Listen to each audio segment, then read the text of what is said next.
Hello Eduseekers, welcome back to my SL Education YouTube channel. ඉතින් මේ කෙටි video එක මම කරන්න කියලා තීරණය කරේ මම කලින් ISLM වක්‍ර විතන් වෙන වීඩියෝ එකේදී මට වුණ සුළු අත්පසු වීමක් නිවැරදි කිරීමටයි. මමත් තාම ඉගෙන ගන්න ශිෂ්‍යෙක්. ඉතින් අපි හැමෝගෙම අතින් වැරදි වෙන්න පුළුවන්. අපේ යුතුයකම තමයි ඒ වැරදි නිවැරදි කරගෙන ඉදිරියට යන එක. හරි, අපි යමු වීඩියෝ එකට.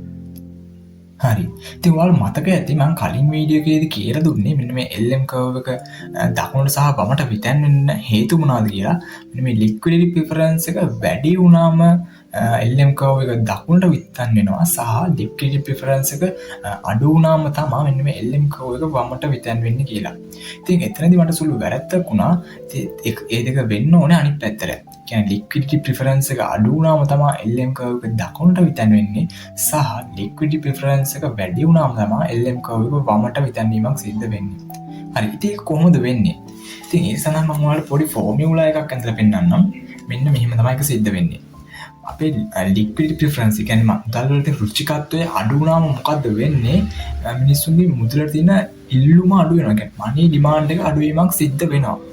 money demand එක අඩු වෙනවා කියලා කියන්නේ අවසානයේ money demand curve එක වමට විතන් වීමක් සිද්ධ වෙනවා. ඉතින් මෙන්න මේ සම්බන්ධයෙන් මම අපේ පළවෙනි වීඩියෝ එකේදී ඔයාලට මෙන්න මේ LM curve එකේ equilibrium එක තියෙන වෙන තැනදී ඉතා පැහැදිලිව ඒ වක්‍රය මගින් ඇඳලා පෙන්නුවා. එතනදී වෙන්නේ මේ money demand එක අඩු වුණාම අපි money demand curve එක වමට විතන් වීමක් සිද්ධ වුණා. ඉතින් ඒ තුලින් මොකද උනේ? අපේ interest rate එක අඩු වීමක් සිද්ධ වුණා. අපේ මේ interest rate එක අඩු වෙනවා කියලා කියන්නේ අවසානයේ අපේ LM curve එක rightward shift එකක් වුණා. කියන්නේ LM curve එක දකුණට විතන් වීමක් සිද්ධ වුණා. ඉතින් ඕකෙම අනිත් පැත්ත තමයි මෙන්න මේ liquidity preference එක අඩු වුණාම වැඩි වුණාම වෙන්නේ. අපේ liquidity preference කියන්නේ මුදලට තියෙන රුචිකත්වය වැඩි වුණාම වෙන්නේ අපේ money demand එක. කියන්නේ මුදල් ඉල්ලුම වැඩි වෙනවා. මුදල් ඉල්ලුම වැඩි වෙනවා කියලා කියන්නේ අපේ මුදල් ඉල්ලුම වක්‍රය දකුණට විතන් වීමක් සිද්ධ වෙනවා. ඉතින් money demand curve එක දකුණට විතන් වෙනවා. ඒ තුලින් මොකද්ද වෙන්නේ? interest rate එක වැඩි වීමක් සිද්ධ වෙනවා. ඉතින් interest rate එක වැඩි වෙනවා කියලා කියන්නේ අවසානයේදී අපේ LM curve එක leftward shift එකක් වෙනවා. ඒ කියන්නේ LM curve එක වමට විතන් වීමක් සිද්ධ වෙනවා. ඉතින් ඔන්න ඕක තමයි මට නිවැරදි කරන්න ඕනුනේ.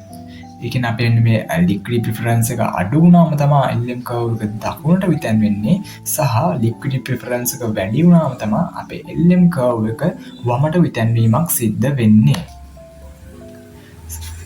ඉතින් තව දෙයක් තමයි මෙන්න මේ financial innovations වැඩි වුණාම කොහොමද මේ LM curve එක දකුණට විතන් වෙන්නේ? එහෙම වුණාම වෙන්නේ මම ඔයාලට උදාහරණ විදිහට මේ financial innovations විදිහට ATMs, e-wallets ඒ වගේ දේවල් වැඩි වුණාම මොකද වෙන්නේ?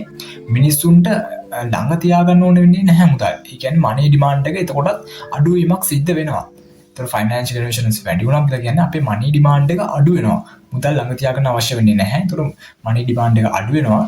ඊට පස්සේ අර කලින් ෆ්ලෝ එකම තමයි ඊට පස්සේ අපේ money demand curve එක වමට විතන් වෙනවා, interest rate එක අඩු වෙනවා, අවසානයේ LM curve එක දකුණට විතන් වීමක් සිද්ධ වෙනවා. financial innovations අඩු වුණාමත් වෙන්නේ ඒක. ඒ කියන්නේ ATMs, e-wallets වගේ ඒ වගේ මූල්‍ය නම්‍යතාවයන් අඩු වෙනවා කියලා කියන්නේ මිනිස්සුන්ට ළඟ තියාගන්න වෙනවා මුදල්. ඒක මුදල් තියෙන ඉල්ලුම වැඩි වීමක් සිද්ධ වෙනවා. ඒතර අපේ money demand එක වැඩි වෙනවා, money demand curve එක දකුණට විතන් වෙනවා, ඒ තුලින් interest rate එක වැඩි වෙනවා. අවසානයේ මොකද වෙන්නේ? අපේ LM curve එක වමට විතන් වීමක් සිද්ධ වෙනවා. ඉතින් ඒක ඔයගොල්ලෝ අනිවාර්යෙන් දැනගන්න. ඉතින් සහ අවසානයේදී ඔයාලා අනිවාර්යයෙන්ම දැනගන්න ඕනේ මෙන්න මේ national income එක change වුණාම තමයි අපේ LM curve එකේ තියෙන මත තියෙන ලක්ෂයක විතන් වීමක් සිද්ධ වෙන්නේ. එක්ක ඉහළට හෝ පහළට විතන් වීමක් සිද්ධ වෙන්නේ මෙන්න මේ national income එක change වුණාමයි. මේ national income එක හැර money demand එකේ හෝ money supply එකේ සිදුවන වෙනස් වීමක් නිසා වෙන්නේ මොකද්ද? මෙන්න මේ LM curve එක වමට හෝ දකුණට විතන් වීමක් සිද්ධ වෙනවා. එක්ක වමට වෙන්නත් පුළුවන් නැත්නම් දකුණට වෙන්න පුළුවන්.